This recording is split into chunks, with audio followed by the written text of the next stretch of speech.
Hello and welcome to this special broadcast on WION World is One. I'm Ramesh Ramachandran and this is Global Leadership Series. And I have with me a very special guest, Enrico Letta, a former Prime Minister of Italy and currently the Dean of the Paris School of International Affairs at Sciences Po. Mr. Prime Minister, thank you for making time to be on WION World is One. Appreciate it. Thank you. It's a pleasure. Needless to say, you have an impressive CV. You were the youngest minister ever in post-war Italy. You were, what, 32 when you became Minister of European Affairs.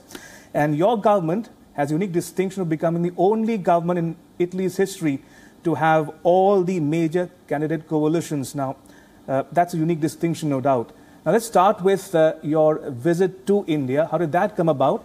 And who all did you meet? And what might be some of the outcomes or deliverables from your meetings here? Very important visit.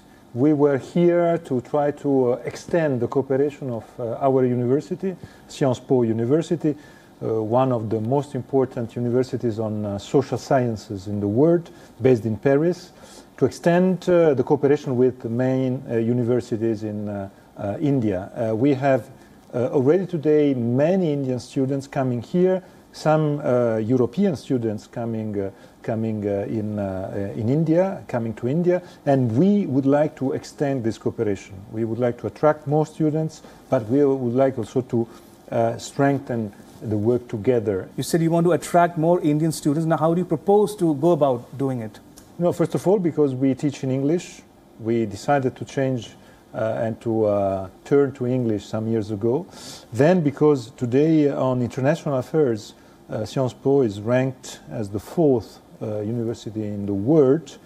Then, because we try to combine practice and theory. Right.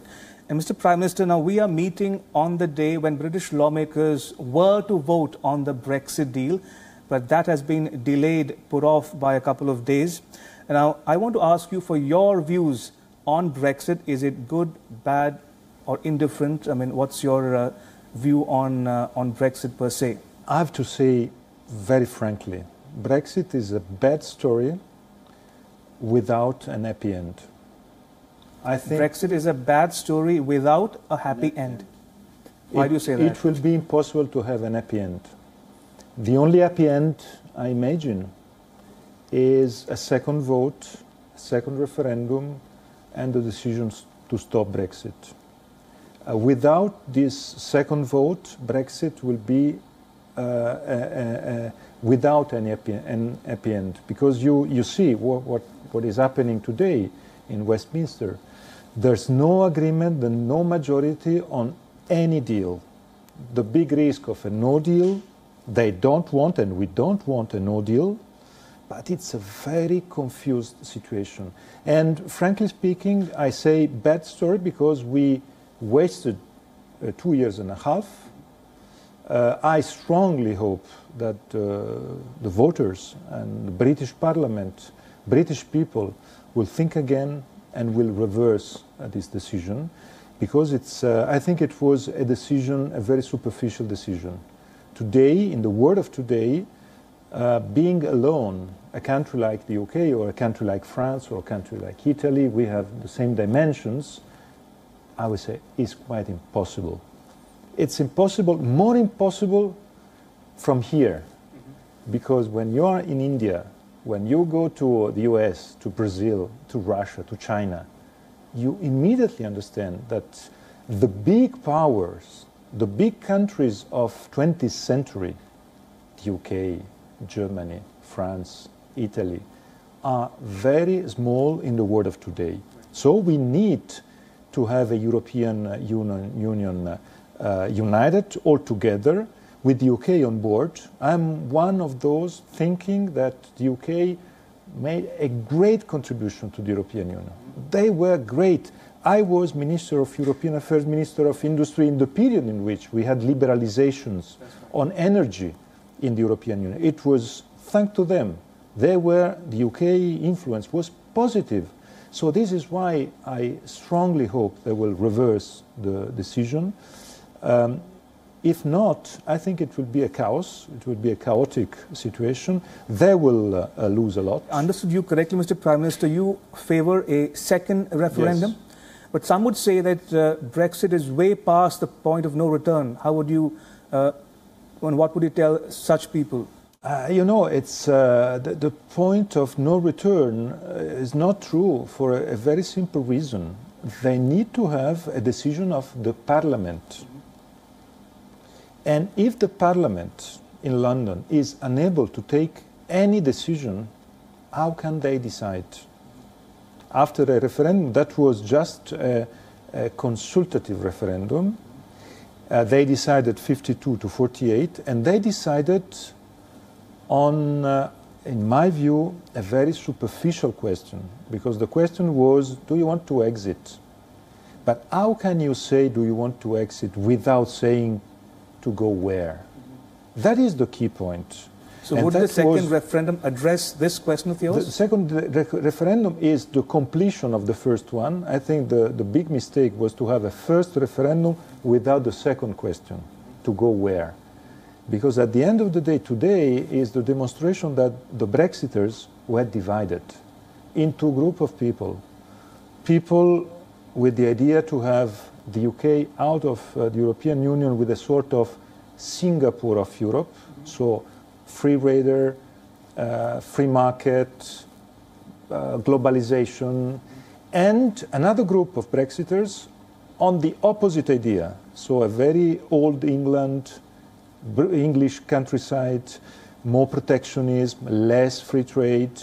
They are incompatible. This is what is happening today. So second referendum means clear questions and clear decisions by the British people, and then they can apply this decision. If they continue like that, I think the chaos will be total, and I think it will be a big problem for the rest of Europe. I can imagine someone who is listening us now and thinking that maybe someone, an entrepreneur or someone with money to invest in the world, how can I invest to Europe in this chaos without knowing what is the perspective? So this instability, it's a big problem. We have to stop the instability that is the outcome of this Brexit without order. And we have, I think it's a big responsibility of the British people, the British leaders and European leaders. We have to put in order, I think, I hope, with a second referendum,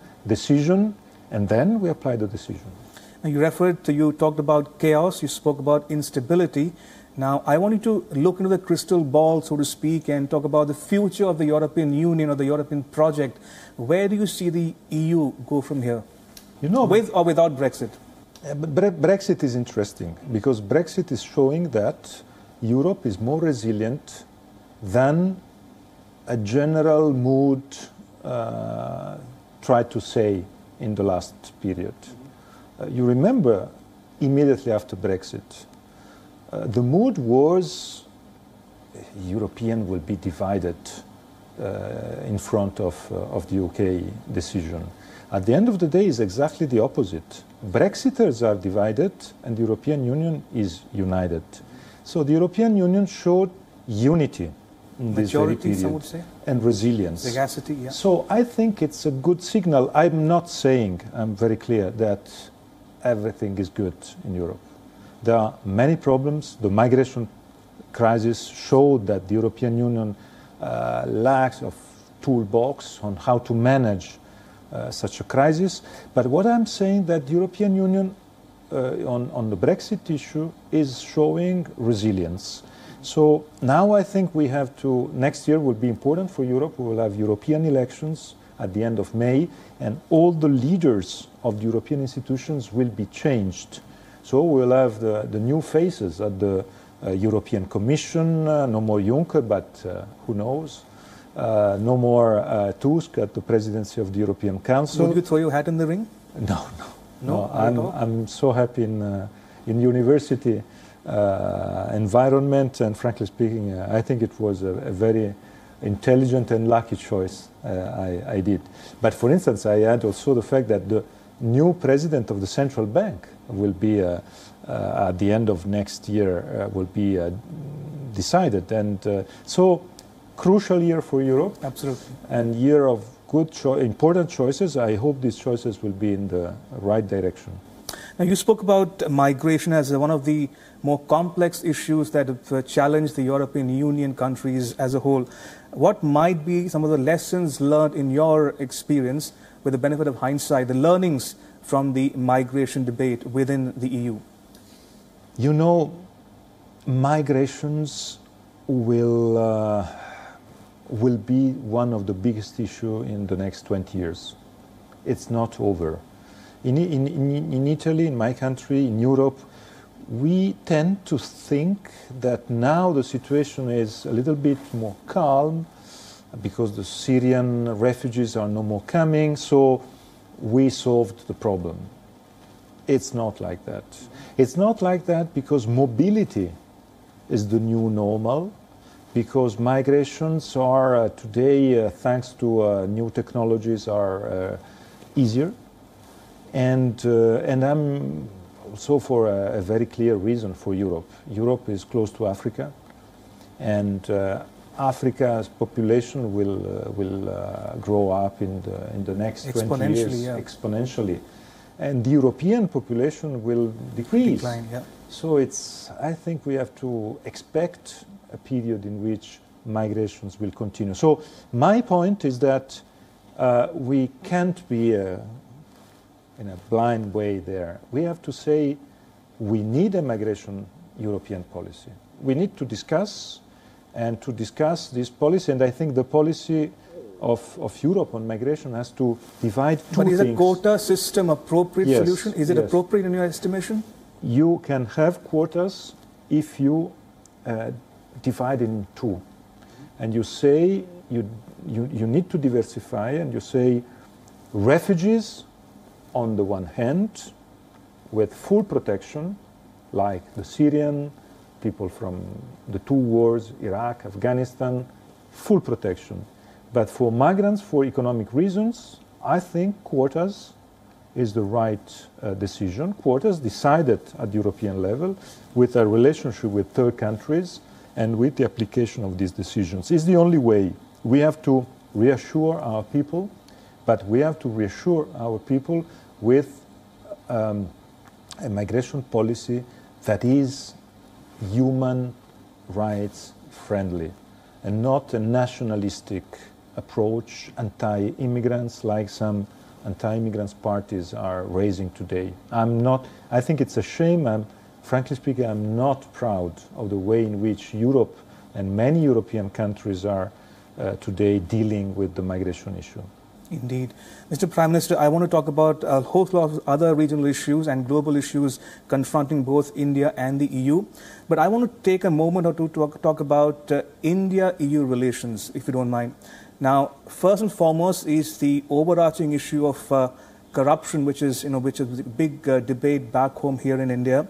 And one of the issues is the AgustaWestland defense helicopter scam, which came to light before you actually were inaugurated in April 2013.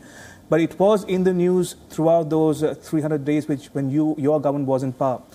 Could you give us a sense of the kind of interactions you or your government might have had with your Indian counterparts, the then Indian counterparts here in Delhi, on this entire defense scam issue? Can you throw some light on what those discussions were like? It is very simple and very clear. We respect the total independence of judges, and we think that judges are completely independent. They have to work. They worked in a completely independent way. In Italy, they decided third degree, and the decision was a final decision, a positive decision for what happened there. So I'm very happy of the way in which we respected, since the beginning, these decisions. It was, of course, a big problem for Italian competitiveness. Italian company lost a lot from this situation. But I think at the end of the day, the respect for the independence of judges is always the best way. And this is why my dealing was with this mood. And we always had with the Indian counterpart a very clear approach, and I say also a very constructive approach, by saying that we respect the independence of judges, And I'm sure that at the end of the day, the decision will be the best decision for all, for Italy, for India, and for competitiveness of both countries. Now, months after this defense scam came to light, specifically in January 2014, while your government was still in power in Italy, Indian government decided to cancel the contract. Now, do you recall having any conversation at all at your level, at your ministerial level, with India on this entire controversy? No, because it was at the end of my period. So we were, I was... No, this happened in January and you demitted office in February 22nd. So 14, no. Yeah, 2014, yeah. But the key point is that I always said in all the contacts to the Indian authorities that we think that the independence of justice is fundamental and has to be preserved. That was my point. And I always said to them, even if, you know very well, there was this problem and there was also the problem of the Marines, we always said Italy and India are two big powers in the world. We have to cooperate. We have to work together. So I always tried to give the idea that our bilateral cooperation has to continue because we are two big countries. We respect each other and we think that we can have a common and very positive, fruitful cooperation. And I hope now the situation is better. I hope in the future this cooperation will grow up. And I'm sure that I hope these words can help. Now, you said the cooperation must continue from both countries on this, on overcoming some of these challenges. But what kind of cooperation can Italy actually, or is willing to provide to the Indian counterparts, so that there is closure here in India as well? Because this is an outstanding issue which has been bedeviling the Indian polity for many, many years now, and there seems to be a desire for closure in this one of the many scams that's dogged the Indian polity. So, what kind of cooperation, collaboration can you possibly envisage between India and Italy under the current circumstances? But we can't consider that this topic is the only topic of the relationship between India and Italy. India and Italy are in the G20. We are among the 10 most important countries in the world, two big manufacturing industries, cultural powers, both. This is why I say I think and I strongly hope, and my visit here also to give a contribution in that direction, I strongly hope, I strongly believe that these two countries, they have more in common than the problems we had in the last 6-7 years. Indeed. Mr. Prime Minister, shifting gears now, I want us to focus on some of the other issues confronting the world at large. I want us to focus specifically on the transatlantic relationship under President Donald Trump. If I were to ask you, is Donald Trump good or bad for the EU today, what might be your response to? My answer is very easy. It's not good. And why would you say that? Obama was better. Clinton would have been better because Trump himself, Trump has a big asset. He seems to be very frank. So he's not a hypocrite. He says frankly what he wants. And on trade, he is against Europe. Mr. Prime Minister, another issue of global concern, especially to India, is the rise of the phenomenon of terrorism. Now, India says there's one terrorist safe haven too many in India's immediate neighborhood. And many people in India wonder, why is the EU so reluctant to call the bluff of the so-called state sponsors of terrorism in India's immediate neighborhood? Why is it so? The European Union, I think, on terrorist attacks, from 4 years ago, from 3 years ago, had a very strong reaction. The strong reaction was against all these attacks, trying to pursue all the people and all the link, the frameworks behind them. So I think we are absolutely not on a shy position. We want to be very, very tough on them, and we want to cooperate with all the other countries. And I want us to also focus a bit about some other countries in Asia, so to speak. And the elephant in the room invariably is China. Now, how do you personally look at China's so-called Belt and Road Initiative? Is it good or bad for the region or the world at large? I think at the very beginning and in the development, the idea was a good idea. It was a good idea because everything is cooperation, multilateral cooperation. Everything is investments.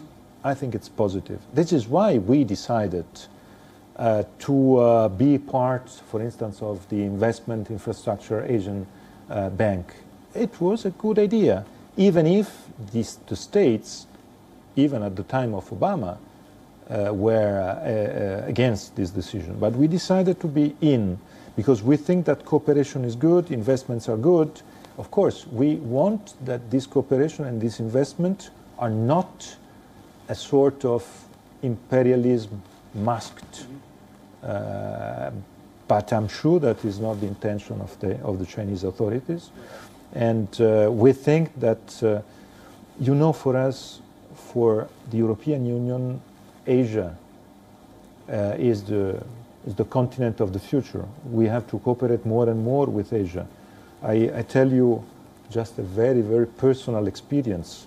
When I started my job as Dean of the Paris School of International Affairs 3 years ago, I immediately thought, oh, I will travel a lot to the US or to the UK for my university. 3 years later, I'm today in India, and I just checked my agenda, 26 trips out of Europe for my university, for agreements, conferences, and you know how many to Asia? 20 out of 26. And how many of them were to India or China? Majority, the large majority. India, China, one of the most important destination, Korea, Singapore, Indonesia, Japan, Philippines, Vietnam. It's clear the world is turning to Asia, and we would like to have the best possible cooperation in this part of the world. This is why we are here. This is why we continue this cooperation. I'm talking now at university level, but as I told you before, I am strongly convinced that education is the very core of everything today. And in conclusion, Mr. Prime Minister, I want to ask you a very pointed question. Which do you think is the bigger challenge for the EU, China or Russia? That's a good question. Why? I think for the European Union, the big challenge is not one country. The big challenge is the death of multilateralism. Because the European Union is the kingdom of multilateralism. The European Union is multilateral by definition. So the European Union needs a world in which multilateralism can be growing, can be there, can be successful. This is why I think, if I may say, some decisions of the Chinese leadership were positive for multilateralism, on climate change, for instance. And some decision on President Putin on, for instance, on Ukraine, were creating a lot of problems to the European eastern border. But at the end of the day, the key point is multilateralism. And this is why, with Trump, we are today in big troubles. Because Trump clearly says, I don't believe in multilateralism. I want to destroy multilateralism. And I think it's a big mistake for the US too, but we will stand for multilateralism because it's the true identity of Europe. All right. On that, Mr. Prime Minister, thank you so much for making time to be with us on WION World is One. Appreciate it. Thank you. Thank you for the conversation. Thank you. Appreciate it.